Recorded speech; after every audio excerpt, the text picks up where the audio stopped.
I'm just going to check. All right, so we're just going to take a few minutes to start up here.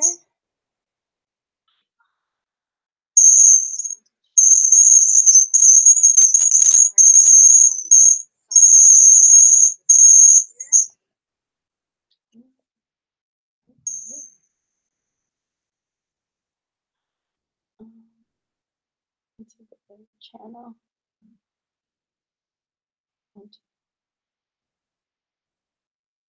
Into these.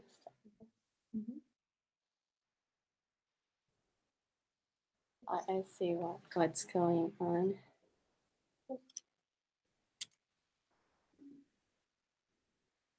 Okay, so all right, we're just going to open our live chat so we can see the questions that have been posted.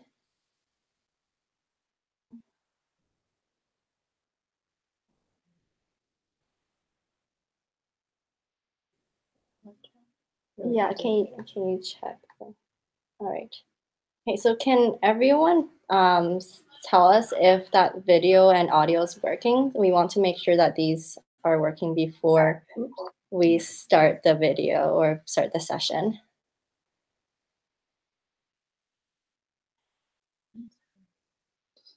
I'm just have to refresh. I have to refresh. It's live. Refresh. No, sometimes I'll refresh.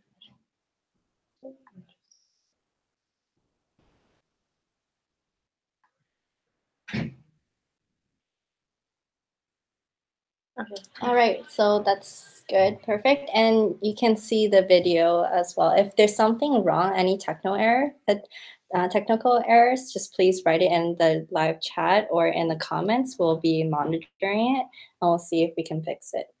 All right, so, okay, so let's start. All right, so we're going to be talking about how to write a research proposal. I hope that maybe some of you have already watched our previous video on how to come up with a research idea. So today's information session is that how to build on to actually writing out your research idea and conveying it to the readers and making it more convincing.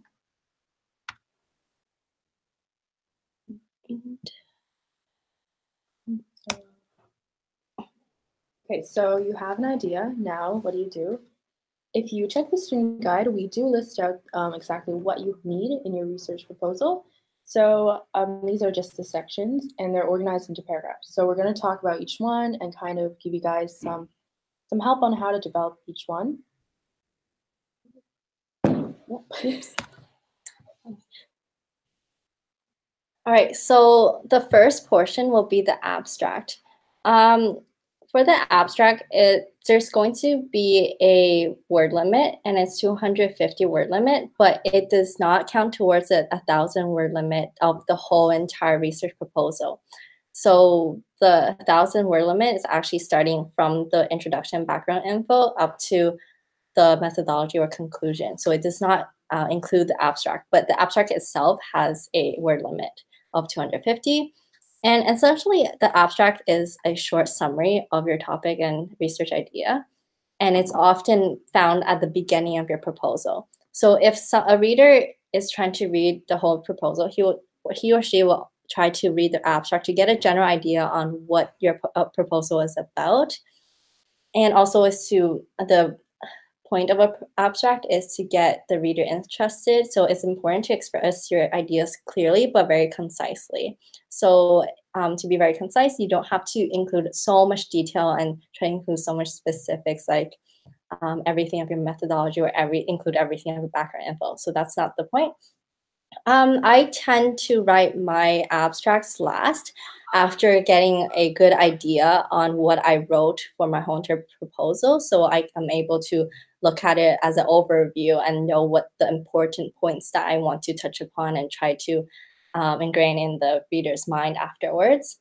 And I generally follow a structure. And usually what I do is I first state the problem or the issue that's being addressed. So this year's case competition is about opioids. So you want to state the problem that you're addressing about opioids or drugs in general. And then you will go into the most important background information that relates to your research idea. So you don't want to talk about everything that is about drugs or everything about your research idea. You just need to give 2 or 3 points that are very important to understand your research idea. Then I will go into the aim of study and your hypothesis. So this part needs to be very clear. So very often I usually start the sentence, the aim of the study is, and then you will write what the goals are and your hypothesis. And then at the end, afterwards, you will write a very brief summary of your methodology that you'll be using to show your research idea or how to study or test for your research idea. And this should generally be only 2 to 3 sentences. Is so you don't need to be very detailed in this. All right, so and then the last sentence or last 2 sentences should be about significance, goals, or impact. Since this is a research proposal, you won't have any results. So you don't have to write what your conclusion, your results are. Instead, you want to end with the significance and impact. So it convinces the reader or whoever's reading the research proposal that this research idea is awesome and that they need to invest in it. So that's generally how I would approach the abstract. So after the abstract, you're going to have your background section. So this is really all your information that's related to the main ideas of your proposal. So you're going to focus in on the target of your proposal, like the issues, the impact, but it has to be relevant to your idea and explain why it has potential based off of current knowledge in the field. So if you look at the slide, we have this kind of funnel format. So you start really broadly off by introducing the problem you chose. So uh, as Andrea said, this is the opioid crisis. So you want to talk about that, its impact, and why it's so important, and then kind of mention previously done research. So what it's like right now, what they know about it, something to base off your novel proposal off of. So next, you want to characterize the problem. So that's kind of related as well. You want to talk about like what your problem is to describe it. Uh, Right, actually went over that, so the research. And then you want to start connecting your ideas, start listing the facts. This is the progression of how you follow. And finally, it's going to lead right into your research idea. Um, So essentially, just think about if you're back for background info, you start off very broad and then you narrow it down and down and down, and you're basically holding someone's hands and following, like allowing them to follow through your logic and your rationale and why you came down to the research idea that you will be writing about after the background info. So after reading the background info, they should understand where you're coming from when they read the research idea. They shouldn't be having to Google things about it, right? yeah. Okay, so let's just refresh the Oh, right. chat or to see if Okay. there's any questions first. Let's see. What is the chat? Okay. No, okay. So no All right, questions. so we don't see any questions, so we're just going to continue. Okay, so as we mentioned, the background leads into your research idea. So this consists of your hypothesis, the rationale, and the significance. And so the important part here is to write very clearly about your research idea. So you already have your idea, you want to convey it in a way that's accessible, and so that, like Andrea mentioned, that anyone is able to read it and not have to Google or scramble to try and understand why it's significant. So you want to integrate the background information that you just talked about in the previous section into something that leads into an explanation as to how your idea is going to work. So next, we have a bit more information on the Yeah. rationale. All right, so I'm just going to cut in about Okay. the hypothesis. Usually for hypothesis, it should be only 1 sentence or maximum 2 sentences. It should be very, very clear. And rationale is basically where you explain your logic and why you think the hypothesis or the theory that you want to explain. And yeah, we can continue with it. So it's kind of justification for why your hypothesis is going to work or why it's plausible or worth looking into. And as well, you can talk about why your methodology that you pick is going to work for that idea. So again, you need to reference existing literature that will be introduced in your background. Right. So at the end of the research idea or the third portion of the research idea is the significance. It should not be too long, but it should be very clear as well because this is where you can actually put the um, impact on the reader, trying to convince them that your idea is like the best or your idea is worth investing. So when you write about significance, you should think about how does your research idea or results of this like this research study, how can it impact the field? How would it impact medicine, on science in general, and most importantly, how does it impact the world or how people live? Um, so I think that's the most important part. We have And a okay, yeah, question. so we have a question. So what is the difference between the background and rationale?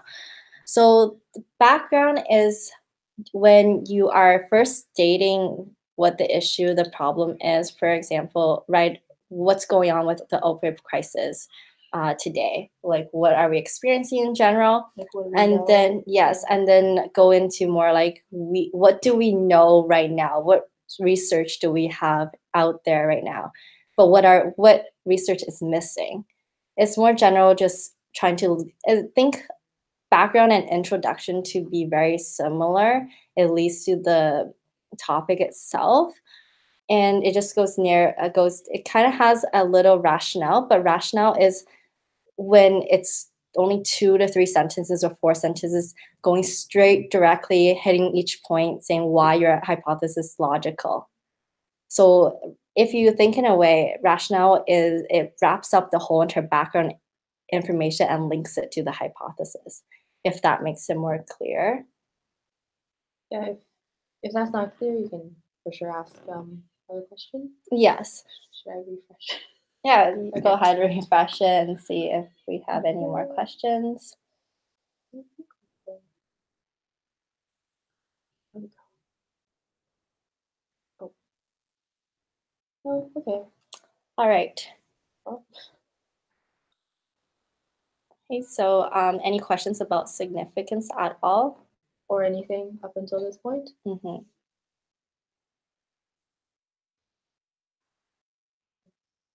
All right, so I'll just wrap up significance, I guess. Yeah. Yeah, so just make sure that this section is where it's very important because one of one of the parts that you'll be graded on is novelty of the research idea and how much impact it will have on the rest of the world or in a real life situation.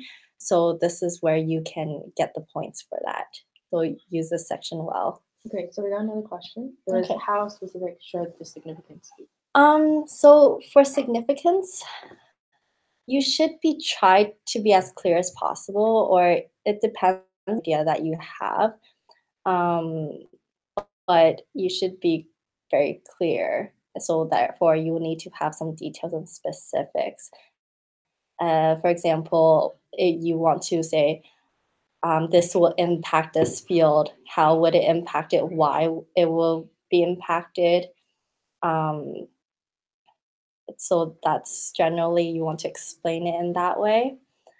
But you don't have to explain like every single detail, like going to maybe perhaps like individuals. No, yeah, No. it's more broad, and I guess Mm-hmm. because it's the opioid crisis this year, Yeah. the social impacts could be really interesting to look into.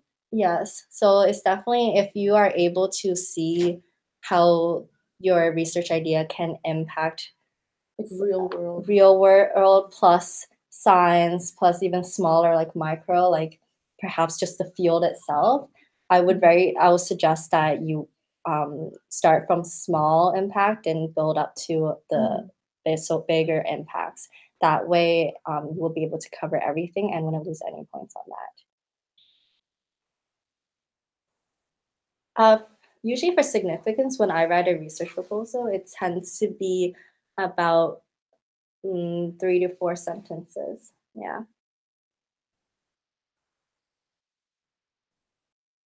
Right. So we'll continue on methodology. This is one of the biggest portions of the actual research proposal. And so what a methodology is that is a sequential steps in a very orderly and logical manner on how you will prove your research idea, how you will be testing your research idea. So this section is very different from where you might be used to for lab reports in a high school level. So for usually for lab reports, you'll be writing a materials and method list. So this is not a materials method list. We don't want a list.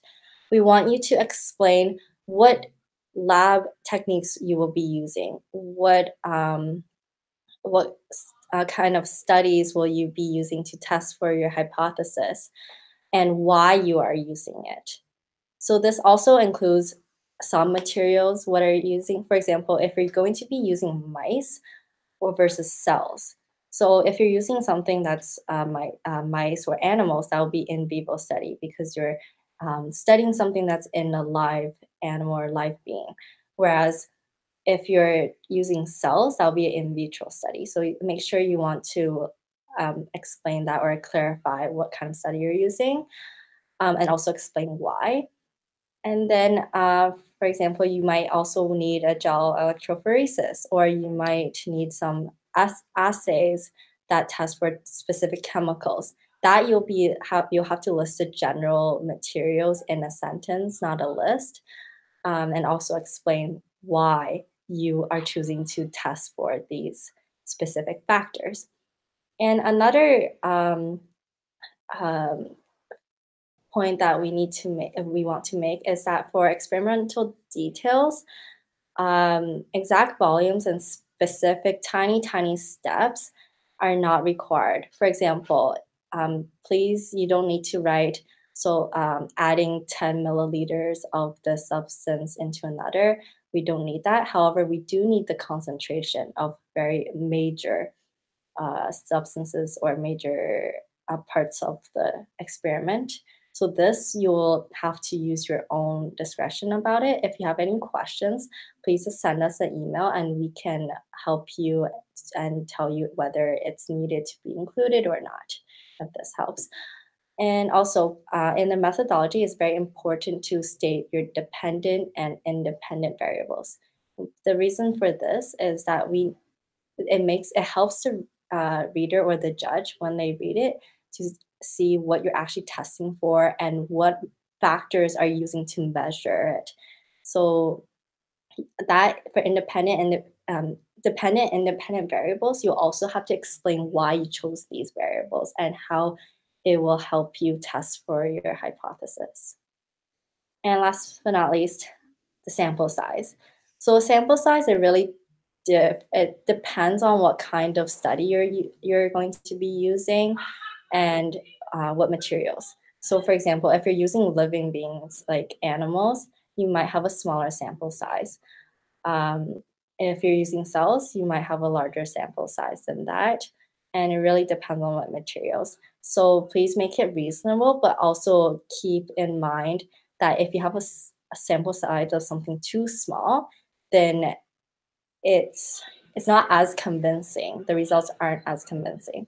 Um, Okay, so our question, is it Okay. possible to do a methodology that has both in vivo and in vitro? Okay, so for that question, that is very possible because so a lot of good methodologies often have two ways of proving a point. So what you can do in this case is that you can split up your methodology to part one and part two. So first explain the in vitro study and why you're doing it, and then make another paragraph and explain the in vivo study as a part two and explain why you're doing that. So if you're going to do both, I think it'd be important to kind of describe exactly why they're connected and if they're proving the same point to back that up, but definitely possible. So we got another question. We allowed to use diagrams when explaining the methodology? Uh, we generally discourage use of diagrams of course, it will help the judges understand, but however, to make it fair for everyone, and it is a written proposal that you will have to translate the diagram into words. But if you get into the final round for poster, that's when you will have to translate or transcribe your written format all into diagram way as like well. put into figures. So what we're really looking for is that if you're able to convey your ideas, convey your steps in a written manner, and to be very clear about it. Mhm. And to have a really clear explanation as to why you're picking certain things. So about like the different, I think we touched on if there's different ways to do a certain, let's say, to find a certain result, and if Mhm. we know there are like three or four, you'd want to explain why you're picking one over the other, the benefits to. Yeah, Yeah. so I can give you an example of when Mhm. that you can use two different ways to test for a hypothesis. So if we have example research idea of using a type of mushroom or using a type of substance to help prevent liver damage, for example. So how can I test for this liver damage? um, the extent. So one way is that you can take the tissue and use histology. So take the tissue out, uh, put it under the microscope, and analyze the tissue for damage. That's one way. Another way of analyzing liver damage or cell damage is through a chemical way. So testing for perhaps um, reactive oxidase species or specific chemicals that cells often produce when they are damaged. You can test for that. So if you're able to do both ways, then it makes your whole research proposal more convincing in that it's a solid way of proving your hypothesis instead of just using the tissue um, or just using the cells, Mhm. because that way both can, if you both results match, then it makes it a stronger support for this the research idea. Yeah. Okay. Wait, I'll refresh it again, but All right, we'll give a few seconds for any more yeah, if you questions don't on think of this, anything else. because methodology is a very big portion and it's weighted heavily in the research proposal as well. So today we're just going to touch on how to write it. If you want to learn more or try to understand more on how to generate a methodology, please refer back to our first workshop or info session. That's where our colleagues have touched upon and that in more detail. All right, so let's continue. Okay, so conclusion. This is optional. Because why is it optional is because you already have an abstract to summarize all the content and purpose of your proposal. So if you're going to include it, it is going to be included in 1,000 word limit. Reasons that some people might prefer to write a conclusion is that when a reader read through the whole entire proposal, they might forget bits and things. So conclusion is where you want to hammer in the ideas that you want the readers to remember. So perhaps you want to say, like, answer the questions what your research proposal is about, how are you going to do it, and why are you doing it. And since this is a proposal, in a real life for research proposals, you're using it to apply for grants, applying for money, for applying for people to invest in your research so you're able to carry it out. So you want to reinforce what it's feasible, it's worthwhile, and how it's so important in our real life applications. So the conclusion is really up to you if you think that you need it or not. Mhm. So we're just going to put it optional. Like if you don't want to write the extra bit, then you're not going to be penalized for it. Mhm. Okay, no question. All right. Okay, so one thing we thought was very important for just writing the research proposal in general is to focus on, well, we wanted to talk a bit about writing style. So we want, like you guys to avoid unnecessary jargon. It has to be clear so that your ideas are kind of portrayed or understood in a way that there's no misunderstanding. So the judges are not necessarily experts on the exact topic that you're going to be writing about. So if you throw in some acronyms that they don't know, it's going to be quite difficult for them to follow along. So if you introduce any new processes or terms, acronyms, definitely introduce it first. Assume that they don't know anything about any specifics. So if it's really general, of course, you don't have to explain that, like something super general. But if it's more detailed or more specific, definitely do that.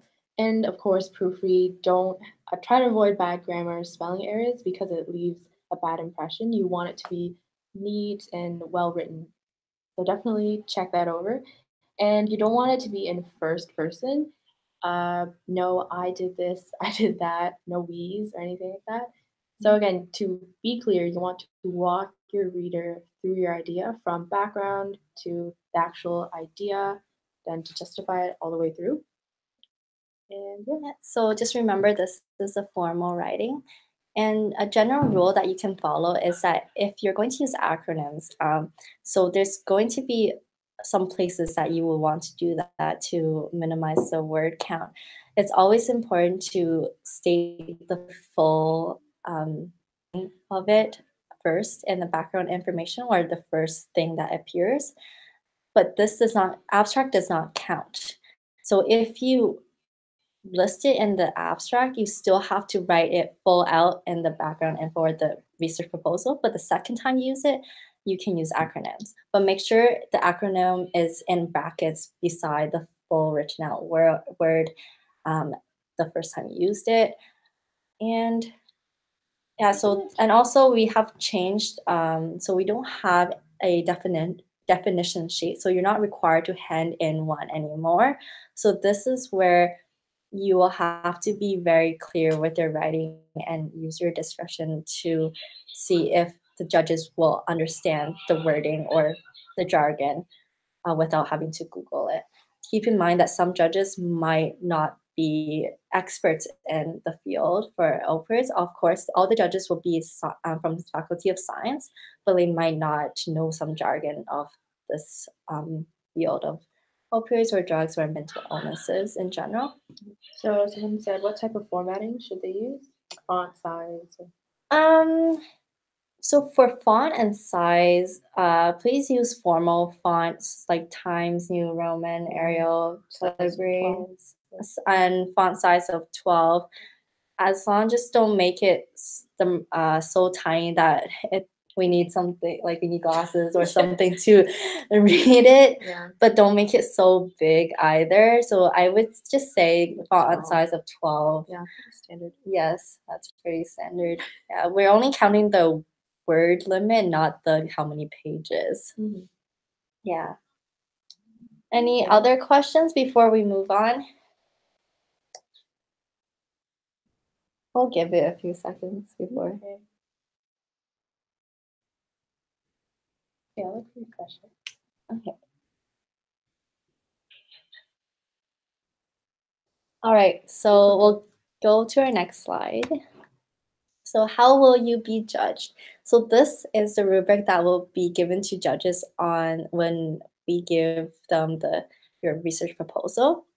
So as you can see, background info, your knowledge on the subject is actually worth 25%. So generally how judges would mark this is by reading your background info and then follow through your research idea and hypothesis and ask, was the background info sufficient for them to fully understand the research idea and hypothesis?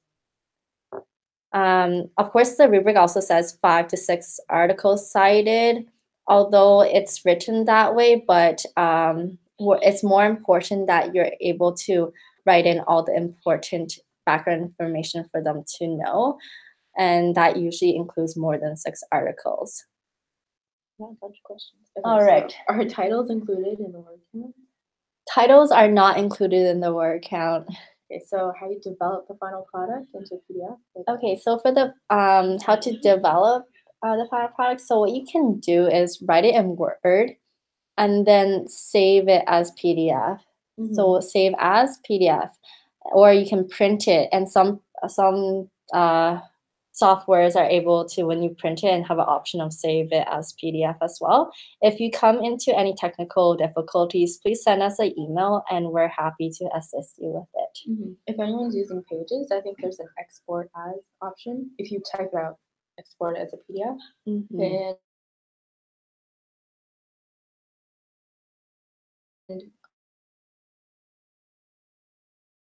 another It's a bit difficult to answer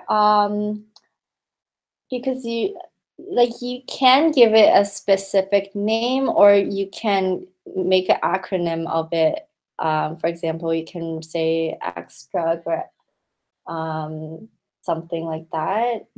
Let's say you call it like a X inhibitor, like Yeah. dopamine inhibitor, and you can start calling it DI. Yes. That kind of thing, if you want. But we don't really recommend creating a new drug unless, or creating a new name, because usually the substances that you're going to use for the new drug is actually called something already and in the scientific world. So it's more important to list the ingredients that you're using in the new drug or the chemical components or the chemical name instead of giving a new name of it. Or even like the role, you could just so or talk about the role of it instead of making up a Okay. random name for it. Okay. Any other questions? All right, so we'll just continue with our rubric. So this year we have increased the formulating the research hypothesis to be 30%, because if you think about it, essentially the whole entire research proposal is around this whole research hypothesis and research idea. So generally, as long as it's clear, it's relevant, and it has a very good rationale and support, you should be scored pretty high in this section. You shouldn't lose that many marks. So most of the time when people lose marks is when that like confuse a prediction versus a hypothesis, or their hypothesis isn't simple enough or isn't clear enough. So sometimes people think that the hypothesis or research idea needs to be very complicated or needs to be very, perhaps has a lot of components in it. But really, usually a good hypothesis is a very simple one that can be is easily understood. Like if you knock out this gene, you get decreased something else, and that affects something else. That'd be like you wouldn't need any fancy wording or anything fancy, as long as you're stay to the point and backed with a lot of support, then it should be fine. All right, so the experimental design will be worth 25%. And what we're really looking for experimental design is that it's clear. The steps are very clear and easy to follow. It is controlled. What controlled means is that you always have another factor making sure that it is not another factor that's influencing your results and not actually the factor that you're testing for influencing. Yeah, like no confounding variable. Yes. Does anyone know what's a confounding variable? Would you like to explain it? So basically, you want the control effects you're seeing aren't due to a confounding variable. So let's say if you're testing for a certain effect when you get rid of a certain gene, then you want to make sure that what you're seeing isn't due to other effects. Like let's say if you're introducing lesions into a fish, you want to make sure that it's not the stress effect that's decreasing something, but rather it's because you got rid of that gene. If that makes sense. So I can give another example for that. So if you're using mice as as for the study, and you're injecting a drug into the mice, so you're testing for a factor that that the drug will change, right? So the change of the factor can be due to the drug. That'll be the experimental variable or the experimental one. And then there will be a control mice. The control mice, you will want a mice that's having a placebo.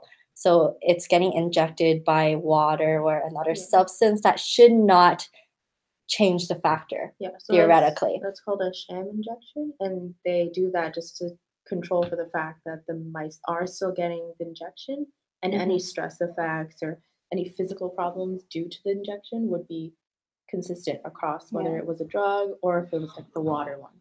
Yeah, essentially, what you want to do is make sure that you have thought about all the other variables that can affect the factor that you're testing for, Mhm. and try to isolate into so that's only that factor is able to change the variable that you're testing for. However, that we're also in real life, it's impossible to control for everything. So what you want to do is try to get as close as possible to a controlled experimental design. Mhm. Yes. All right. So That was kind of a lot. Anyone have any questions? yes. Okay. Well, All if right. you have any, type them out. We'll just Mhm. keep going. All right. We already touched upon the sample size and the variable. So yes, they are taking account into the marking as well.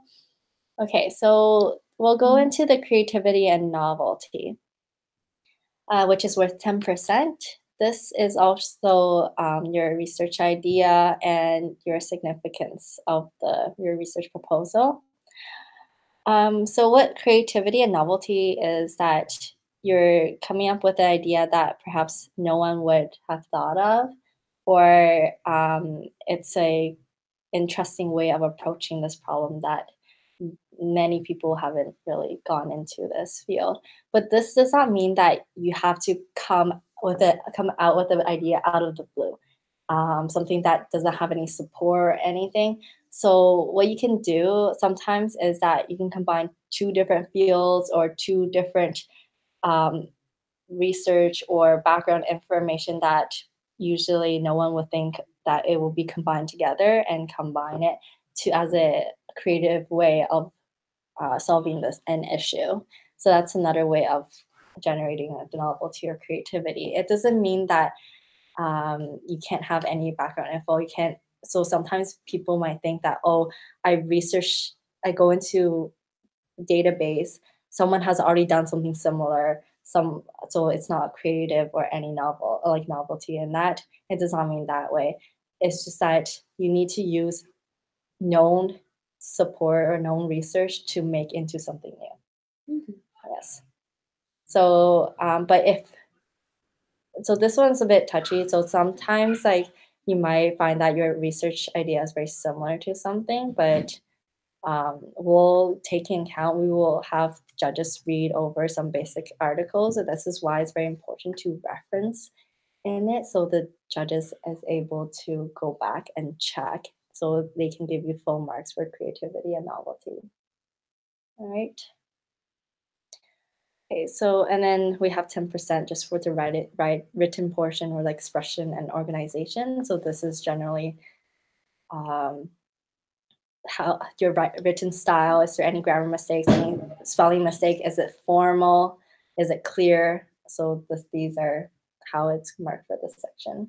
So I got a question. Are these all being judged during the semifinals or the finals? Or both? Okay, so how this competition is going to work is that for the first round is going to be the written proposal, and the written proposal will be sent to at least 3 judges who are professors or graduate students of U Ottawa Faculty of Science. So they will compile the marks of these 3 judges, and these are the marks that will be used to invite people to the final round. For the final round, it's going to be a poster presentation, which includes the oral presentation, and the poster presentation is both. And 70% of the final round mark will be used in your overall mark, and then add the other 30% from the first round, the written round, and we combine these percentages to make your overall mark and your final standings. Does that make it more clear?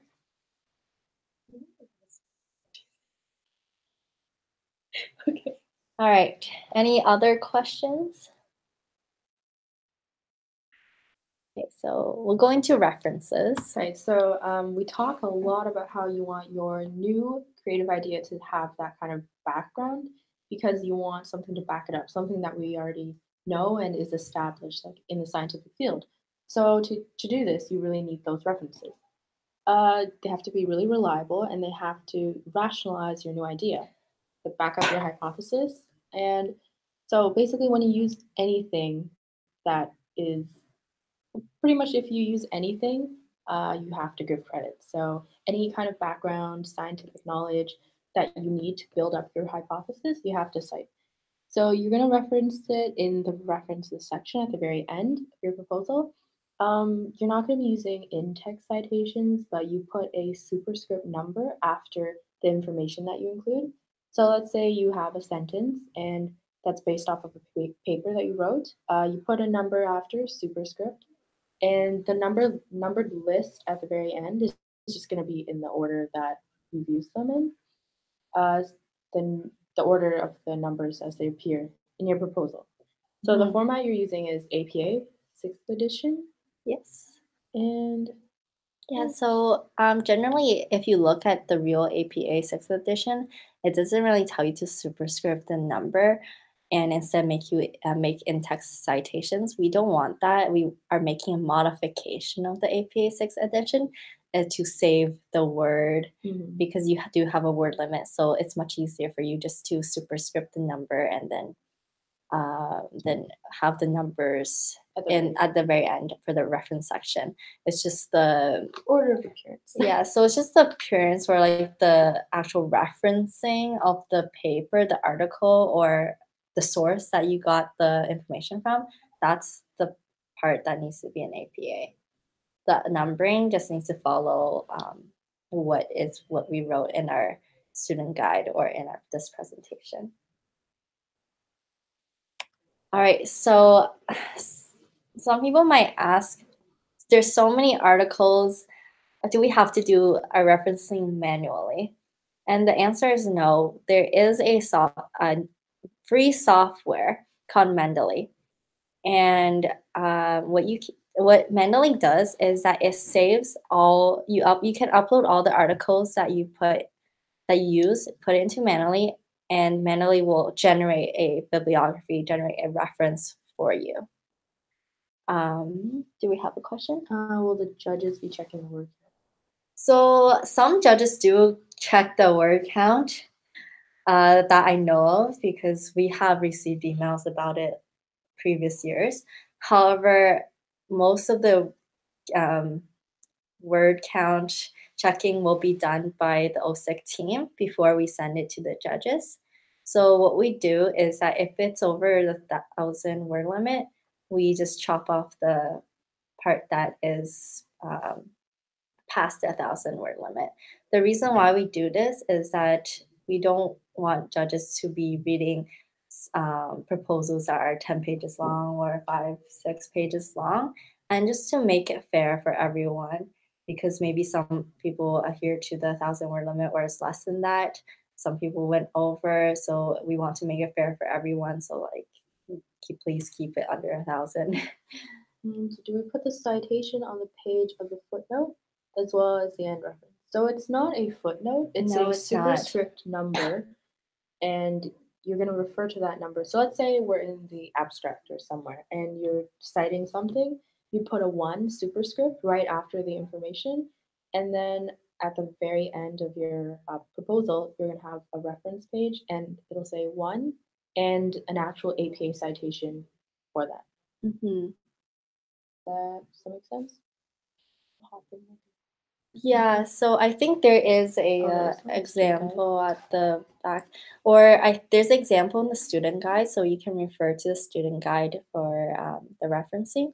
And we do really highly recommend you guys to read the student guide because most of our presentation today is already in the student guide. And the student guide has examples where it can point out exactly which portion that's needed and clarify definitions of each portion of the research proposal. And also you can follow through the steps on how to submit the proposal and reference as well. All right, so the following slides are about the Mendeley and step to step how to download Mendeley, install Mendeley, and how to use Mendeley. We're actually not going to be going over this for our info session. However, we will be posting these slides on YouTube, Instagram, Facebook, and will be sent to your email as Mendeley is an awesome tool that you'll be using for perhaps in your university careers as Mhm. well. I'm just going to skip. Yeah, so the slides just tell you exactly step by step how to use it. So, Yeah, so actually this is an example of one of the references. Except so you see these, they don't really have numbers on the front because this is the actual APA 6th edition. So what we want you to do is to put numbers at the front for the reference section, and then and then you put the numbers in the text superscripted so we can match the numbers to the reference. That's what we would like you guys to do, and which will make the judges um, life easier when they read. yeah. Okay, so submission. All right, so how to submit. Oh, I didn't update the slide. Oopsies.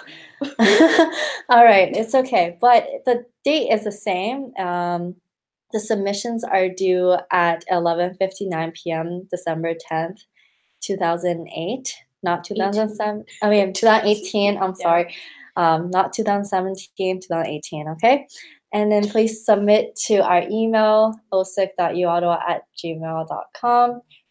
So we just need one email per team. So please assign one person to do the emailing. And we won't be giving a confirmation that we have given it, but as long as it is in your sent mailbox after, just you don't have to have anxiety over it. You just have to relax. We got it. If we will be sending another email confirming with the participants who maybe perhaps didn't hand in on time or didn't hand in by the deadline to make sure that there was no technical difficulties, or maybe perhaps they actually sent it and was shown on the sent mailbox but we did not receive it for some reason. We'll double check with everyone. So no need to worry. Um, oh, oh. All right. Okay. But so we will also be sending a email before the deadline to remind you of the full instructions on how to submit as well. All right. So what you need to include in the email contents. So there's going to be 2 copies of the actual research proposal that you need to include. The first copy is with the title page with only the school and team members' names. And please follow the format to name your document so we're able to know which one is which. And then the other copy doesn't have any identifying information. So no names, no school, just your group number. So for your title page, please always put your group number because the group number is the one that's going to be used to identify who you are. And the reason why we want to have these 2 copies is that we need to match the group number with your name and your team members to make sure it's right. However, we only send copy 2 to the judges. So the judges would not have any bias um, to make sure that they don't know your name, no school, they just know your number. That's it, to ensure fairness for everyone. All right. So, and if there's any questions after the session today, please just email us at our email, and then also you can follow our Facebook as well. Okay, so we're just going to open the floor to just questions now. If you guys have anything, Anything that you need us to clarify, or even something that's not covered in our presentation today, and you want something that needs to be clarified, this is the time to ask. So we'll be watching the chat box. Yes.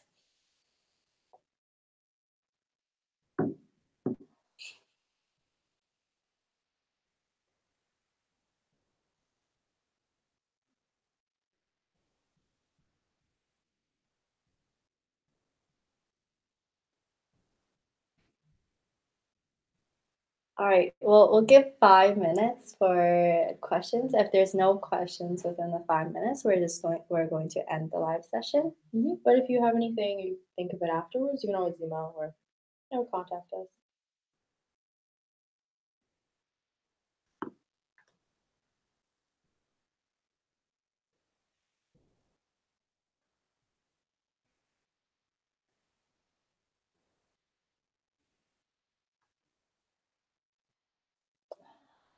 Yes, so our competition is actually bilingual. The reason why we don't write the email sometimes both in French and English is that we try to get the information to you as fast as possible, and we don't always have a member that's able to translate in French all the time.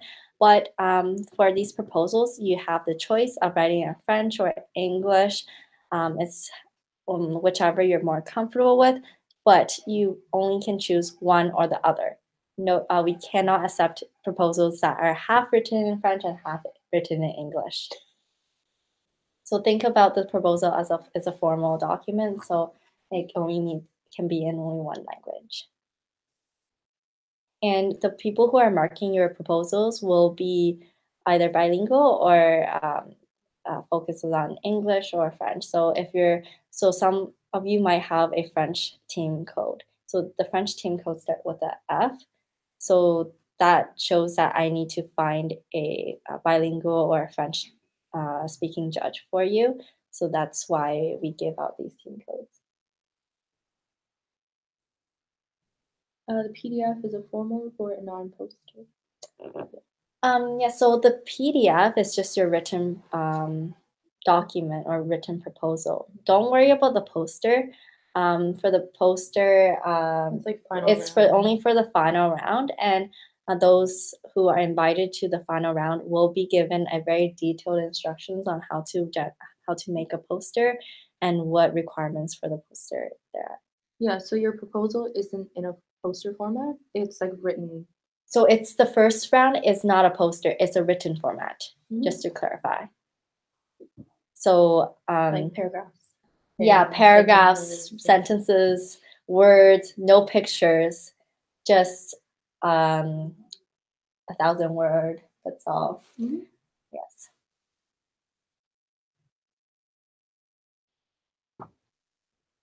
Yeah, so don't worry about the poster now. Poster will be later in January.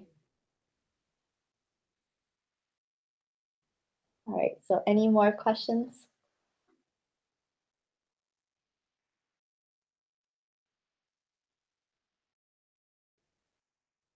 All right, so we're just going to give 1 more minute, and then if we don't have any more questions, we'll end the live session.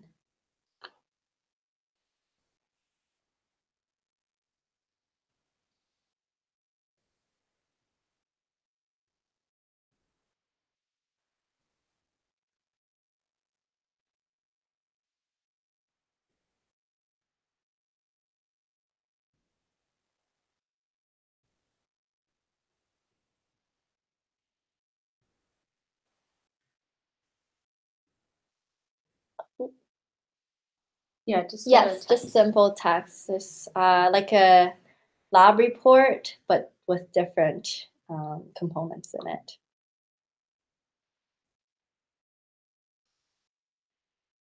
Hey, we got a new-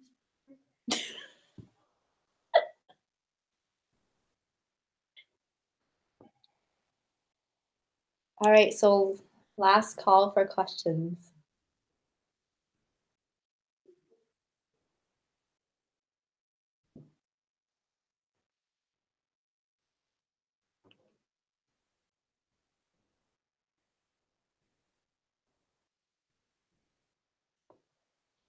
All right, so that will be the end of our live session.